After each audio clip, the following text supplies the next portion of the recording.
जिसे बनाने की कोई कला हमें मालूम नहीं।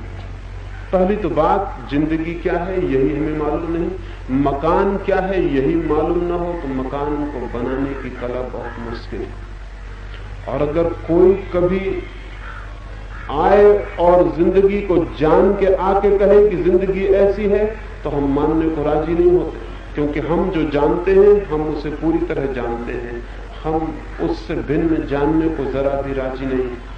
इसलिए जीसस जैसे आदमी को सूली पर लटका दिया जाता है, मंसूर जैसे आदमी के हाथ पैर काट दिए जाते हैं, सुकरात जैसे आदमी को जहर पिला दिया जाता है। ये वे लोग हैं जो जिंदगी के महल की खबर लाते हैं, वे शिल्पी, और हम क्रोध से भर जाते हैं, क्योंकि हमने न ऐसे जीवन के बाबत सुना है, न देखा है, न हम मानने को राजी। वे प्रमाण पत्र भी लाते हैं अपने साथ, लेकिन उन प्रमाण पत्रों में हमें सिवाय कागजों के और लकीरों के कुछ भी नहीं दिखाई पड़ता। और हम कहते हैं कि हम चाहते हैं प्रमाण पत्र, और तुम हमें कागज और लकीरें दिखलाते हो, तुम हमें पढ़ने लिखने की बात करते हो, तुम हमें सोचने समझने की बात करते हो। हम सीधे प्रमाण चाहते हैं, और जो भाषा हम नहीं जानते हैं उसे हम कैसे पढ़ें, और जिस जीवन के द्वार पर हमने कभी दस्तक नहीं दी है और कभी झांक कर नहीं देखा, उसे हम कैसे पहचानें। उस शिल्पी ने उस गांव के लोगों के बीच जैसा अनुभव किया होगा, जीवन के शिल्पी हमारे बीच सदा ऐसा ही अनुभव करते हैं। इसलिए पहला सूत्र आपसे मैं ये कहना चाहता हूं, जीवन क्या है ये हमें ज्ञात नहीं है। अगर इतना हमें अनुभव हो जाए तो हम जीवन को जानने की यात्रा पर निकल सकते हैं। जीवन क्या है इसका हमें कोई पता नहीं है। अगर ये हमें अनुभव हो जाए तो हम जहां जड़ होकर बैठ गए हैं वहां से हिलना हो सकता है और नई यात्रा शुरू हो सकती है। अगर हम ये मानने को राजी हो जाएं कि जो हम जानते हैं उतना ही जानने को नहीं है, जानने को बहुत कुछ बाकी और शेष है। अगर हम ये मानने को राजी हो जाएं कि जो हमें दिखाई पड़ता है वही पर्याप्त नहीं है, बहुत कुछ अनदेखा रह जाता है, बहुत कुछ अनसुना रह जाता है, बहुत कुछ अस्पर्शित रह जाता है। अगर हमें ये ख्याल आ जाए कि हमारे चारों तरफ जितने से हम परिचित हैं उससे बहुत ज्यादा अपरिचित सदा शेष रह जाता है, तो शायद हम अपरिचित को जानने की दिशा में आंखें उठाएं, कदम बढ़ाएं, हाथ फैलाएं, कुछ श्रम करें, कुछ मेहनत करें, कोई नाव बनाएं, कोई मकान बनाएं, उस तरफ जाने का कोई रास्ता, कोई प्रयत्न, कोई साधना शुरू हो। जीवन की क्रांति एक साधना है। जीवन को जानना जन्म ले लेने से पूरा नहीं हो जाता। कोई आदमी पैदा हो गया इसलिए जीवन को नहीं जान लेता है। जन्म तो बीज की भांति है, अगर बीज को हम बगीचे में बोएं तो वो कभी फूल बन सकता है। बीज के भीतर फूल छिपा, लेकिन बीज खुद फूल नहीं। और अगर बीज ये समझ ले कि मैं फूल हूं तो बात खत्म हो गई, फिर बीज बीज ही रह जाएगा, सड़ेगा, नष्ट हो जाएगा, लेकिन कभी फूल नहीं बन सकेगा। बीज को जानना पड़ेगा कि वो कुछ होने की यात्रा है, कोई संभावना, कोई पॉसिबिलिटी, कोई पोटेंशियलिटी वो अभी है नहीं, हो सकता है। आदमी हो सकता है कुछ, आदमी है नहीं। हम कुछ हो सकते हैं, हम कुछ है नहीं। हम सिर्फ होने की एक संभावना मात्र है। हम एक बीज हैं, जो टूट जाए तो फूल खिल सकते हैं, और अगर न टूटे तो सड़ सकता है, नष्ट हो सकता है, दुर्गंध फैल सकती है।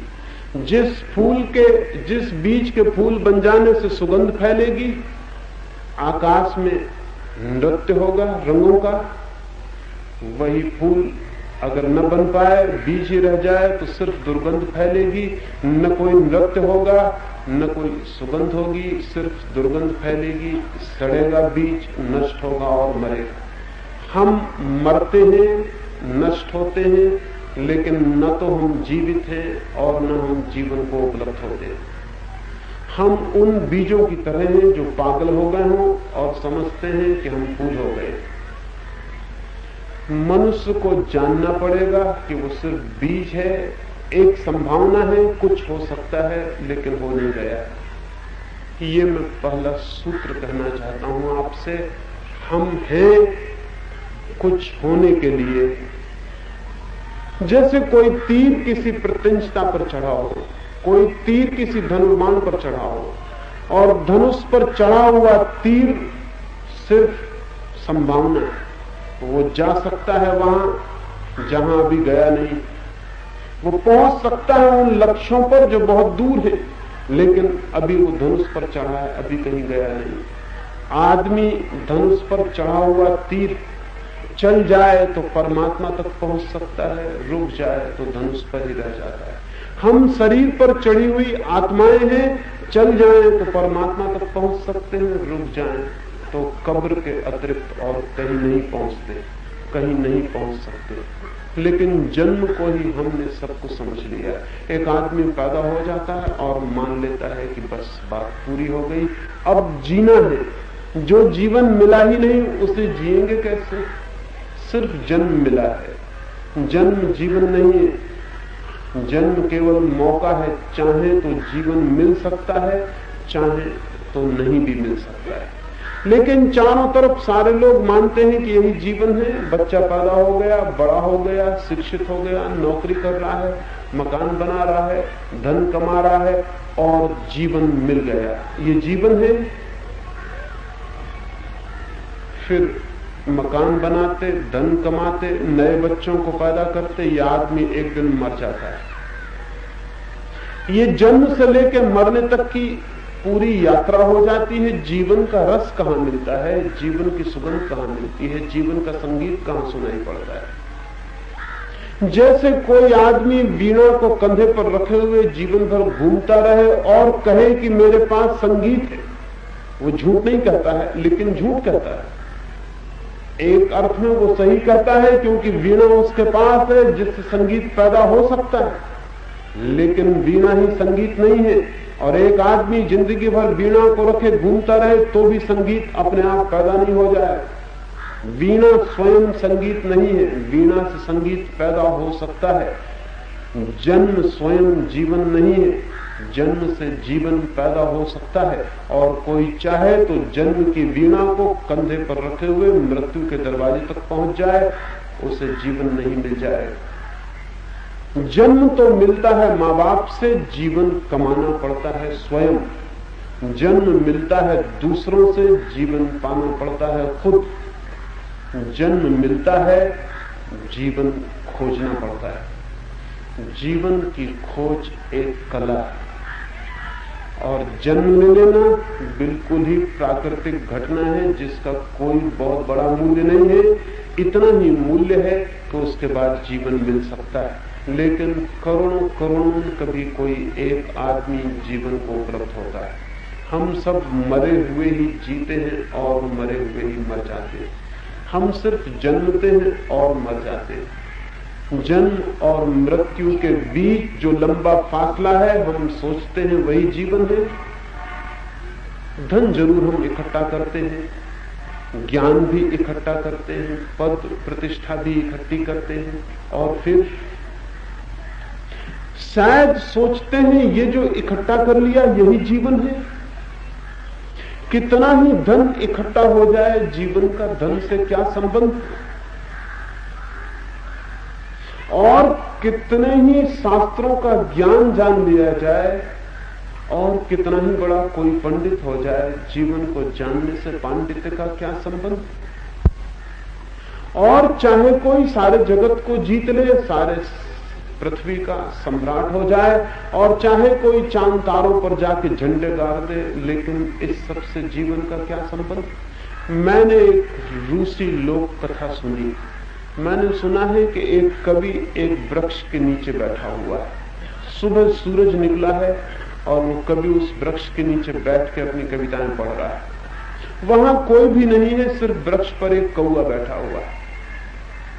वो कवि अपनी पहली कविता पढ़ता है और कहता है कि मैंने सारी दुनिया के धन को पा लिया, मैं सोलोमन का खजाना पा लिया हूं, मैं कुबेर हो गया हूं,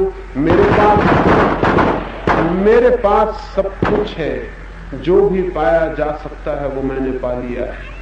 और वो बहुत गौरव से चारों तरफ देखता है, वहां तो कोई भी नहीं है, सिर्फ ऊपर कौआ बैठा हुआ है। वो कौआ जोर से हंसता है और कहता है, सो व्हाट, इससे क्या हुआ? उस कवि ने बहुत घबरा के देखा, वहां कोई भी नहीं है, कौआ ऊपर बैठा हुआ। उसने कहा,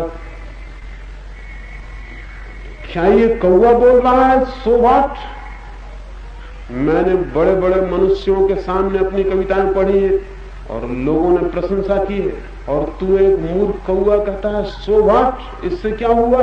वो कौआ कहता है कि निश्चित ही मैं कहता हूं, क्योंकि जहां तक हम समझते हैं धन की मूढ़ता मनुष्यों को छोड़कर न किसी पशु को है, न किसी पक्षी को है, न किसी पौधे को। तो अगर तुम मनुष्यों के बीच में ये कविता पढ़ोगे कि मैंने सोलोमन का खजाना पा लिया है, तो लोग ताली बजाएंगे, क्योंकि वे भी सोलोमन का खजाना भीतर से पाना चाहते हैं। वे उतने ही नासमझ हैं जितने नासमझ तुम हो। उनकी नासमझी कविता नहीं बन पाती, तुम्हारी नासमझी कविता बन गई, इसके अतिरिक्त और कोई फर्क नहीं। वो कौआ कहता है, लेकिन पा लिया तुमने सारा खजाना, फिर क्या होगा, इससे क्या होता है? उस कवि ने कहा, ना समझ कौए, तू समझेगा नहीं, मैं तुझे दूसरी कविता सुनाता हूं। लेकिन वो आदमी तो वही है, कविताएं कितनी ही करे, उसका मन वही है, उसका लोभ वही है। दूसरी कविता में वो कहता है, मैंने सारी पृथ्वी जीत ली, मैं चक्रवर्ती सम्राट हो गया हूं, मुझसे ऊपर अब कोई भी नहीं है, सब मेरे पैरों के नीचे। वो कौआ फिर हंसता है और कहता है, सो व्हाट, इससे क्या होगा? माना कि तुम सारे लोग तुम्हारे नीचे आ गए, तुम्हारे पैरों के नीचे, और तुम सबके मालिक हो गए, लेकिन इससे होगा क्या? इससे तुम पा क्या लोगे? उस कवि ने क्रोध में तीसरी कविता पढ़ी और उसने कहा, छोड़ो इसे भी, मैंने सारे शास्त्र पढ़ लिए हैं, मैंने गीता, कुरान, उपनिषद, बाइबल सब पढ़ लिए हैं, जितना भी ज्ञान है मैंने जान लिया, मुझसे बड़ा कोई ज्ञानी नहीं है, मैं सर्वज्ञ हो गया हूं, मैं सब कुछ जानता हूं। उस कौए ने कहा, सो व्हाट, इससे क्या होगा? तुमने सब जान लिया तो भी क्या होगा? एक चीज फिर भी अनजानी रह गई, तुमने सब धन पा लिया, लेकिन एक धन बिना पाया रह गया। तुमने सारा साम्राज्य पा लिया, लेकिन एक राज्य अपरिचित रह गया। वो कौआ अपनी बातें कहता जाता है, कवि क्रोध से कविता फेंक कर चल पड़ता है। उस कौए से किसी दूसरे कौए ने पूछा, तू हर बात में कहता गया सो व्हाट, इससे क्या होगा? कविता कौन सी पढ़ी जाती कि तू दाद देता? उस कौए ने कहा, एक ही कविता है जीवन की, और वो जीवन को जानने की। न तो धन को जानने से कविता पैदा होती, और न यश को जानने से, और न पांडित्य को जानने से। एक ही कविता है जीवन की, वो जीवन को जानने से पैदा होती है, और उस कवि को उस कविता का कोई पता नहीं है। जब तक वो कविता ना गाता, तब तक मैं कहता ही चला जाता, सो व्हाट। आपसे मैं कहना चाहूंगा कि जब आपका मन कहे कि सारा धन इकट्ठा कर लो, तो अपने से पूछना, सो व्हाट, क्या होगा इससे? और जब मन कहे कि सारी दुनिया जीत लो, राज सिंहासनों पर पहुंच जाओ, तो अपने मन से पूछना, सो व्हाट, इससे क्या होगा? और जब मन इस तरह की दौड़ों की बातें करे, जिनकी बातें मन रोज करता है, तो निरंतर अपने से पूछना, इससे क्या होगा? जब तक मैं स्वयं को नहीं जानता और जीवन के स्वर को नहीं जानता, मेरा सारा जानना, सारा पाना क्या अर्थ रखता है? ये प्रश्न उठ जाए तो आदमी की दुनिया में धर्म की शुरुआत हो जाती है। उस आदमी को मैं धार्मिक नहीं कहता जो पूछता है ईश्वर है या नहीं। धार्मिक आदमी को ईश्वर से कोई भी प्रयोजन नहीं। उस आदमी को मैं धार्मिक नहीं कहता जो कहता है सृष्टि किसने बनाई, सृष्टि के बनाने के न बनाने के प्रश्न वैज्ञानिक पूछ सकते हैं, धार्मिक आदमी को दो कौड़ी का मतलब नहीं है कि किसने बनाई। मैं उस आदमी को धार्मिक नहीं कहता जो कहता है कितने नरक हैं, कितने स्वर्ग। स्वर्ग और नरक से धार्मिक आदमी को क्या प्रयोजन? नरक की चिंता वो करते हैं जो ऐसे काम कर रहे हो कि नरक जाना पड़े, या स्वर्ग की चिंता ऐसे लोग करते हैं जो नरक जाने के काम कर रहे हैं, लेकिन स्वर्ग का पता चल जाए तो कुछ रुष्पत दे के स्वर्ग में भी प्रवेश पा सके। लेकिन धार्मिक आदमी को स्वर्ग नरक से क्या प्रयोजन? धार्मिक आदमी का एक ही प्रश्न है, एक ही जिज्ञासा है, उसका एक ही अल्टीमेट कंसर्न जिसको कहें, उसका जो आखिरी लगाव है वो एक है, इस बात को जान लेने का कि मैं हूं, लेकिन मैं क्या हूं? मेरा अस्तित्व है, लेकिन मेरा अस्तित्व क्यों है? अगर मैं न होता तो क्या हर्ज था, और अगर मैं हूं तो प्रयोजन क्या है? क्या मैं अपने इस होने को क्षुद्रतम में खोता चला जाऊं, रोज सुबह उठूं और वही करूं 40-50 वर्षों तक? रोज दफ्तर, रोज दुकान, रोज मकान, रोज सोना, रोज खाना। क्या मैं 50 वर्षों तक एक कोल्हू के बैल की तरह यही करता रहूं, या ये भी पूछूं कि मैं क्यों हूं, किस लिए हूं, क्या प्रयोजन है मेरे होने का? धार्मिक आदमी ये जानना चाहता है कि मैं क्यों हूं, आखिर मेरे होने की जरूरत क्या है? और जैसे ही कोई आदमी ये प्रश्न पूछेगा कि मेरी जरूरत क्या है, वैसे ही वो पूछना शुरू करेगा कि मैं ये भी तो जान लूं कि मैं कौन हूं, क्या हूं, कहां से हूं, क्यों हूं। और इस सारी बात की खोज की तरफ अगर ध्यान चला जाए तो जीवन को जाना जा सकता है। लेकिन हम तो जीवन वहां खोज रहे हैं जहां जीवन नहीं। हम तो वहां खोज रहे हैं जहां जीवन का कोई संबंध नहीं।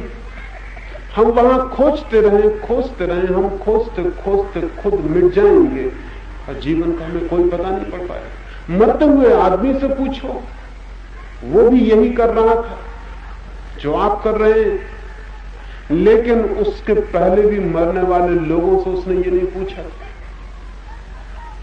हर आदमी मर रहा है और हर आदमी वही कर रहा है जो दूसरे मरने वालों ने किया है, और कोई भी ये नहीं पूछ रहा है कि हम ये क्या कर रहे हैं। एक रात एक महल के ऊपर सम्राट सोया है, सो नहीं पा रहा है, नींद नहीं लग रही है। किस सम्राट को नींद लगती है? सम्राट को नींद लगना बहुत मुश्किल। जो बहुत लोगों की नींद छीन लेते हैं, उनकी खुद की नींद कैसे लग सकती है? वो करवटें बदल रहा है। सम्राट हमेशा ही करवटें बदलते हैं, और इसलिए सम्राटों को करवट बदलने में सुविधा रहे, इसलिए बहुत अच्छे गद्दे तकियों का इंतजाम करना पड़ता है। सोने वाला बहुत गद्दे तकियों की फिक्र नहीं कर, जिससे नींद आती है उससे जमीन भी बहुत बहुमूल्य गद्दी हो जाती है, और जिससे नींद नहीं आती उसी गद्दियां भी कांटे ही मालूम पड़ती रहती है। वो करवटें बदल रहा है, आधी रात बीत गई है, तब उसे ख्याल आता है कि कोई ऊपर छप्पड़ पे चल रहा है। वो पूछता है कौन है ऊपर? वो घबरा गया। सम्राटों के पास बंदूकें हैं, तलवारें हैं, पहरे हैं। असल में पहरे उन्हीं के पास हैं जो भीतर बहुत डरे हुए हैं। जो भीतर डरा हुआ ना हो उसके आसपास पहरे की कोई भी जरूरत नहीं। सिर्फ डरे हुए आदमी के आसपास बंदूकों के पहरे होते।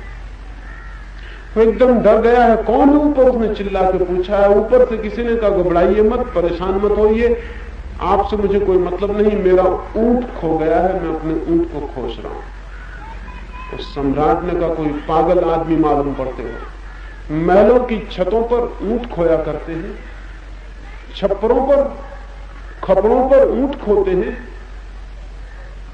सम्राट ने पहरेदार को उठाया और कहा कि देखो कौन है ऊपर, पकड़ो उससे। लेकिन वो आदमी ने मालूम कहां चला गया।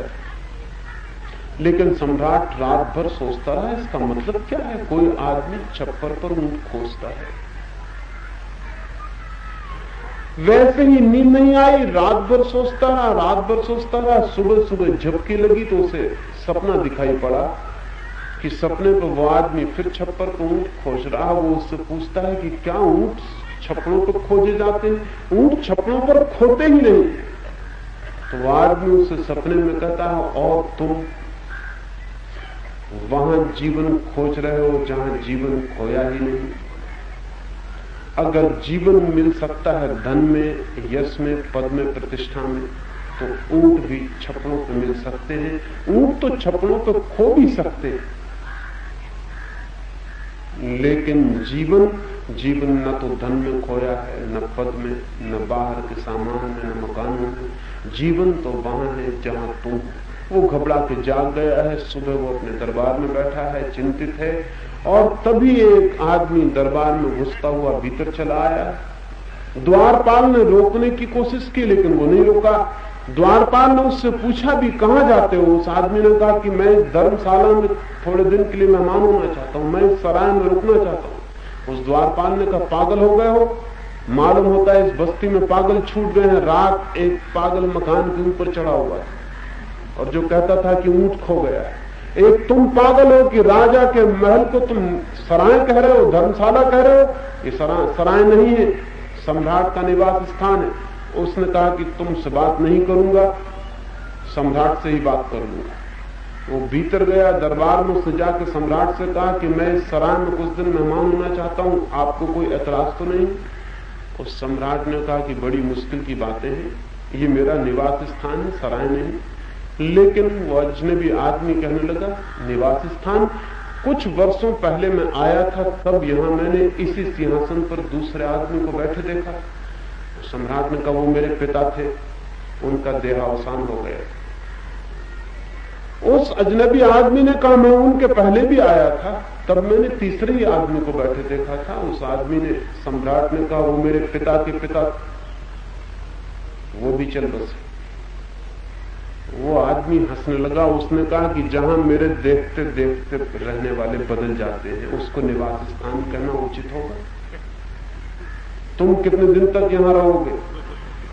जहां तक मैं समझता हूं, जब मैं दोबारा आऊंगा, चौथा आदमी मिलेगा, वो कहेगा कि पिताजी थे वो जो पहले बैठे थे, उनका देहावसान हो गया। इसलिए मैं इसे सराय कहता हूं और कुछ दिन यहां ठहर जाना चाहता हूं। तुम्हें कोई एतराज तो नहीं है? उस सम्राट को एकदम ख्याल आया कि यह आदमी वही होना चाहिए जो रात ऊंट खोज रहा था। उसने उस सम्राट ने उतर के उसके पैर पकड़ लिए। उस आदमी ने कहा, मेरे पैर मत पकड़ो, अपने ही पैर पकड़ लो, क्योंकि तुम्हारे पैर तुम्हें वहां ले जा रहे हैं जहां तुम्हें जाना नहीं है। तुम्हारे पैर तुम्हें वहां पहुंचा रहे हैं जहां पहुंचने को कुछ नहीं है। तुम्हारे पैर तुम्हें उस यात्रा पर गतिमान किए हुए हैं जो शून्य में समाप्त होती है।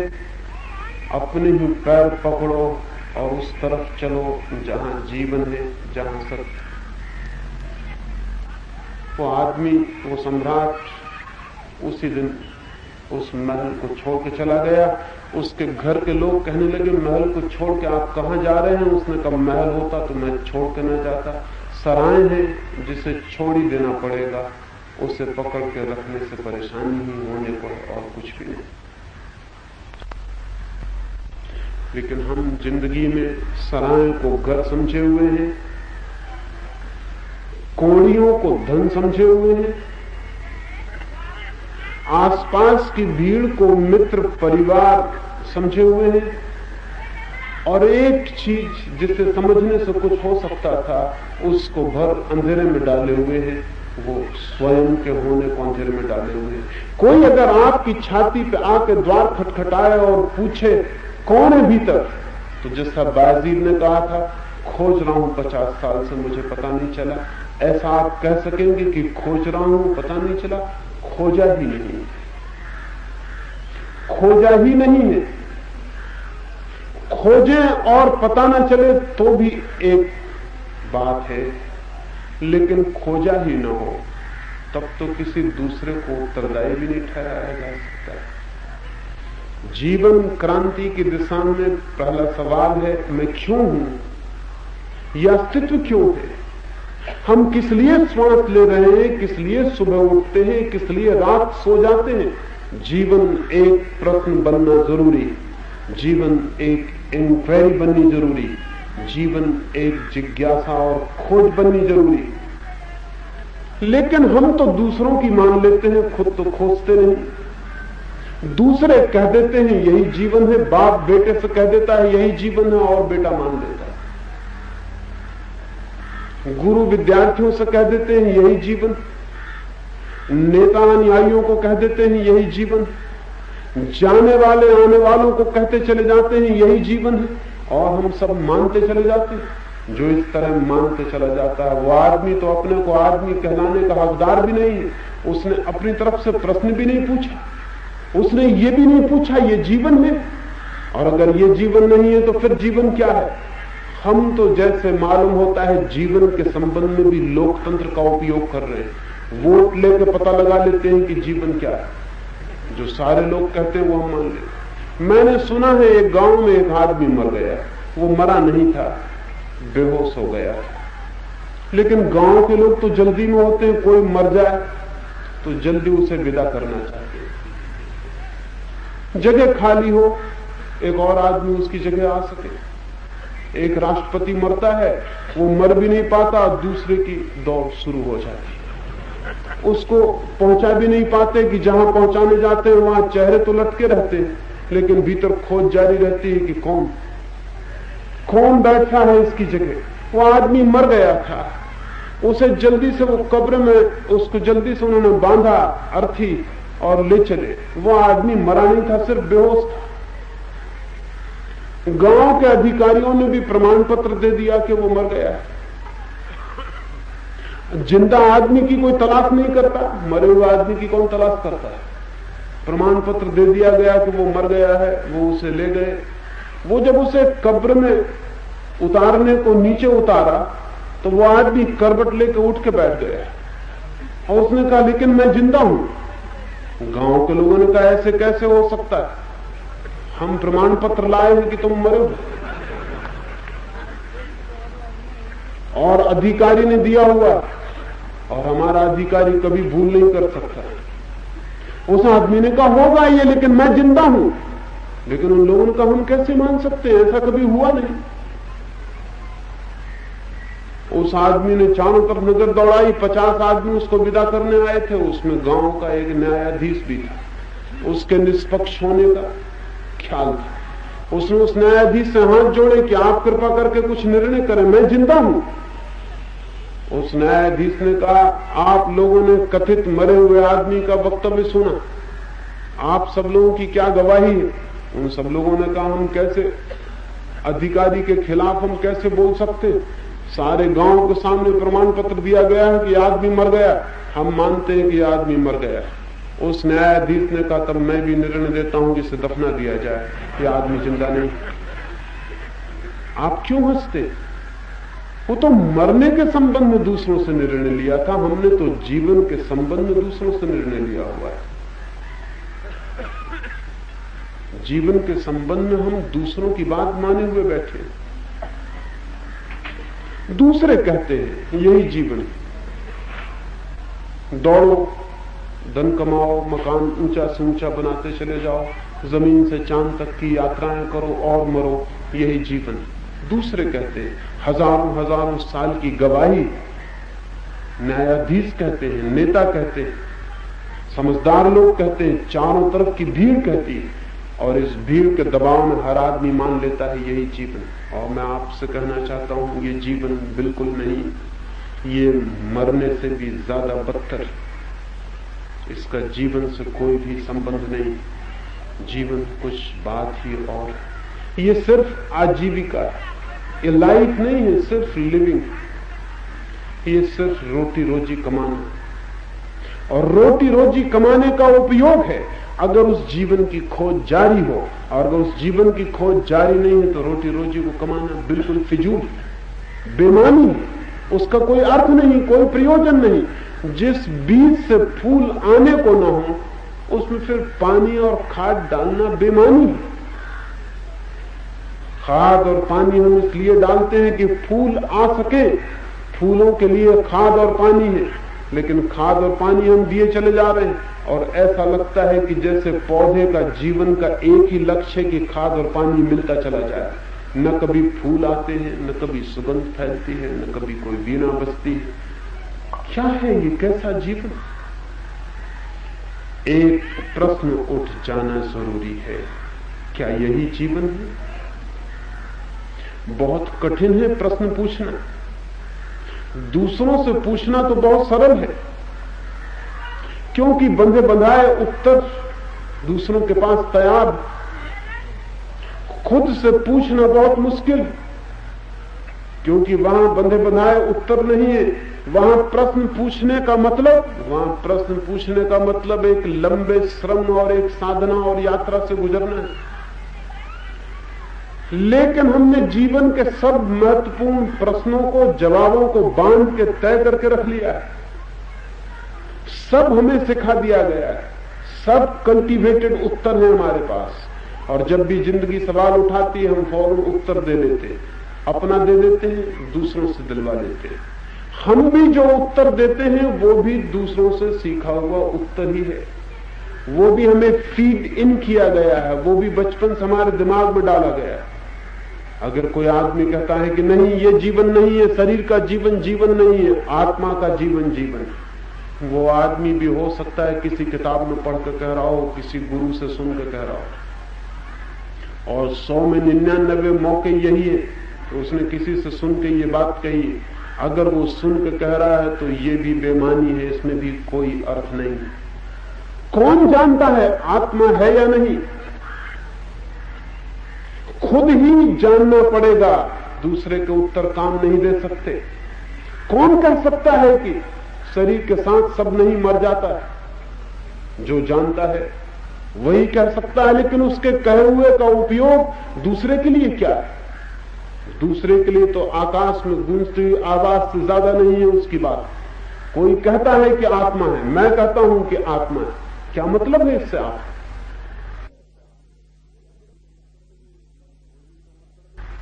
कोई भी तो मतलब नहीं है। एक शब्द गूंजता है और खत्म हो जाता है, हम शरीर ही रह जाते हैं। इस शब्द के सुनने से हम आत्मा नहीं हो जाते। हाँ, ये हो सकता है कि आप इस शब्द को सीख लें और याद कर लें, और जब जिंदगी सवाल पूछे तो आप कहने लगे मैं आत्मा हूं, मैं अमर हूं, मैं ब्रह्म हूं, मैं परमात्मा हूं। वो सब झूठी बकवास होगी। ये जानना पड़ेगा। ये जानना तब होगा जब ये इंक्वायरी, ये प्रश्न हमारे प्राणों में तीर की तरह उतर जाए, हमारे रोए रोए को घेर ले, हमारा कण कण पूछने लगे कि मैं हूं कौन, मैं किस लिए हूं। हमने कभी नहीं पूछा। अगर प्यास लगाए हमें तो जितने जोर से हम पूछते हैं पानी कहां है, उतने जोर से भी हमने नहीं पूछा कि जीवन कहां है। अगर भूख लगाए तो जितने प्राणों में क्रंदन होने लगता है, उतना भी जीवन के लिए हमारे प्राणों में कभी कोई रुदन नहीं उठा। फिर लोग मेरे पास आते हैं, वो कहते हैं ईश्वर को खोजना है। उनके मन में इतनी प्यास भी नहीं जितनी पानी के लिए हो। वो कहते हैं मोक्ष कहां है, और वे ऐसे पूछते हैं कि जैसे कोई उन्हें उठाए और वहां पहुंचा दे। कौन पहुंचाएगा किसको? और ईश्वर कहीं बैठा है कि आप चले जाएंगे और वो मिल जाएगा? क्या आप किसी मंदिर में हाथ जोड़ लेंगे और नरियल फोड़ देंगे और कोई मंत्र पढ़ लेंगे वो मिल जाए? वो है तो आपके भीतर है। अगर कुछ भी है सत्य तो वो आपके साथ है, उसे खोजना पड़ेगा। खोजना बहुत कष्टपूर्ण है, बहुत आर्डुअस। असल में बंधे हुए उत्तर हमेशा आसान है, लेकिन बंधे हुए उत्तर आदमी को पागल किए दे रहे हैं। सारी दुनिया एक मैड हाउस हो गई बंधे हुए उत्तरों के कारण। मैंने सुना है एक गांव में सम्राट आने को था। गांव के जो खास खास बड़े लोग थे उन सबको सम्राट के सामने दरबार में पेश किया जाने को था। गांव में एक फकीर भी था। वो गांव का फकीर भी बहुत प्रसिद्ध था। गांव के लोग उससे पूछते थे। गांव के लोगों ने कहा हमारा फकीर भी जाएगा और नंबर 1 वही खड़ा होगा हमारे गांव की तरफ से सम्राट से मिलने। लेकिन सम्राट के काम करने वाले नौकर चाकरों ने कहा फकीर कभी सम्राट से मिला नहीं, उसे तौर तरीका मालूम नहीं, शिष्टाचार मालूम नहीं, वो कुछ गड़बड़ कर दे, कुछ से कुछ कह दे, तो फकीर को सब सिखा दिया जाना चाहिए कि वो क्या क्या उत्तर दे। गांव के लोगों ने कहा हम इसके लिए राजी हैं। फकीर भी राजी हो गया। उसने कहा मुझे पता नहीं दरबार में क्या कहना, क्या पूछा जाएगा, सब गड़बड़ हो सकता है। राजा के आदमियों ने फकीर को कुछ 4-6 बातें सिखाई। पहला तो उन्होंने कहा कि सम्राट आपसे पूछेंगे आपकी उम्र क्या है। वृद्ध फकीर है।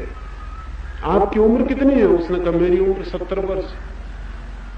कहा आप ठीक से याद रखना, पहले पूछेंगे आपकी उम्र कितनी, फिर आपसे वो पूछेंगे कितने दिन से आप साधना कर रहे हैं। तो उसने कहा मैं 30 वर्ष से साधना कर रहा हूं। ऐसे 4-6 प्रश्न तैयार करवा दिए। फिर सम्राट आए और सब गड़बड़ हो गई। सम्राट ने पहले पूछा कि आप कितने दिन से फकीर हो गए हैं, कितने दिन से साधना कर रहे हैं। उस आदमी ने कहा 70 वर्ष, क्योंकि उत्तर तो तैयार था। सम्राट ने कहा 70 वर्ष से, तब तो आपकी उम्र बहुत होगी, आपकी उम्र कितनी? उस आदमी ने कहा 30 वर्ष।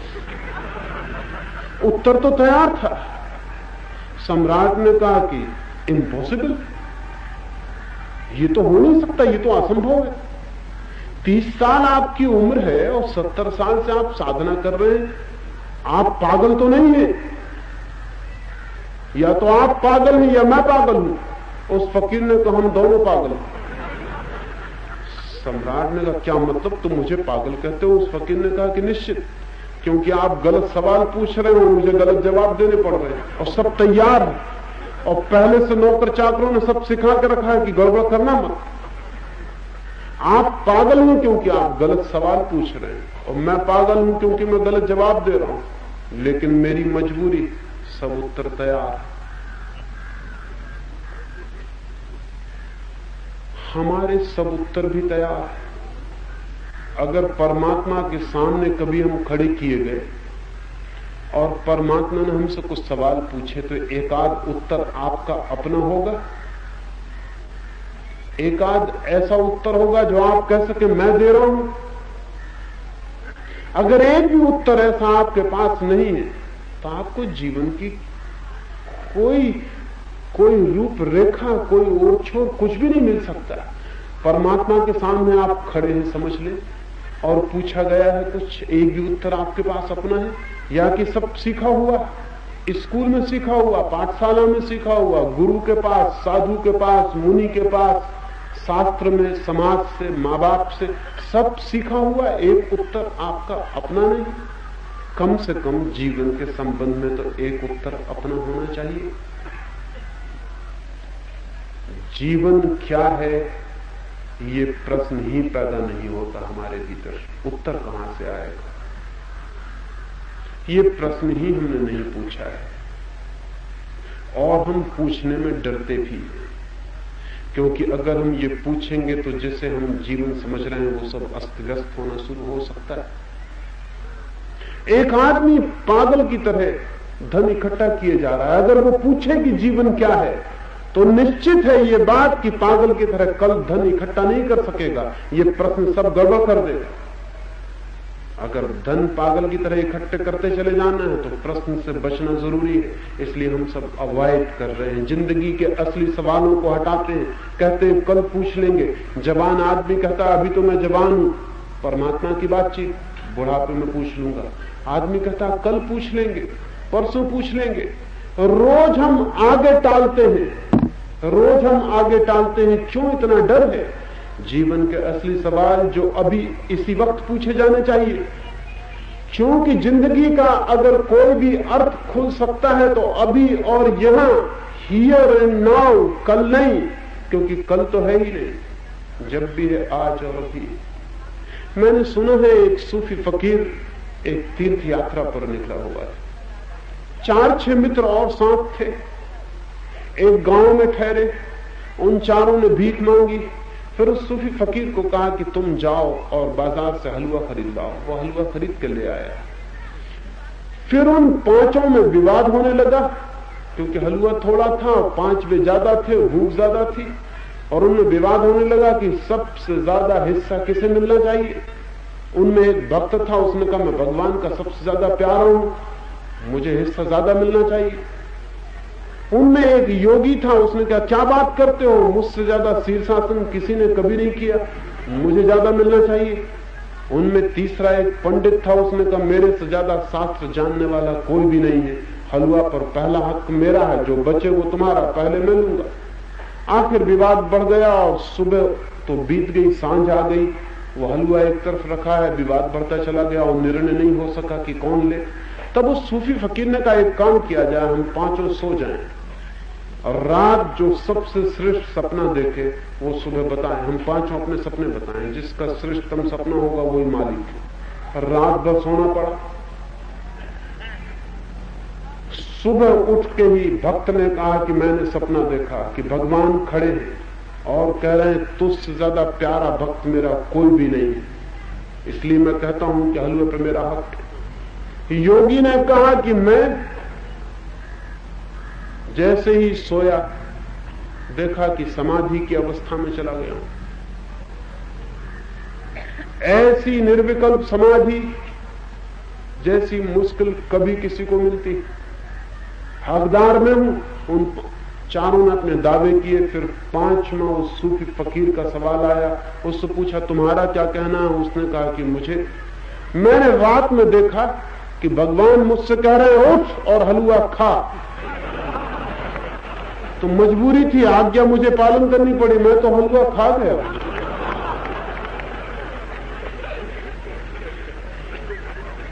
उस सूफी फकीर ने अपनी आत्मकथा में ये कहानी लिखी है और उसने लिखा है कि सिर्फ कहानी हंसने के लिए नहीं है, जिन्हें जीवन का स्वाद चखना है उन्हें भी उठ और अभी चख, वही आदेश है।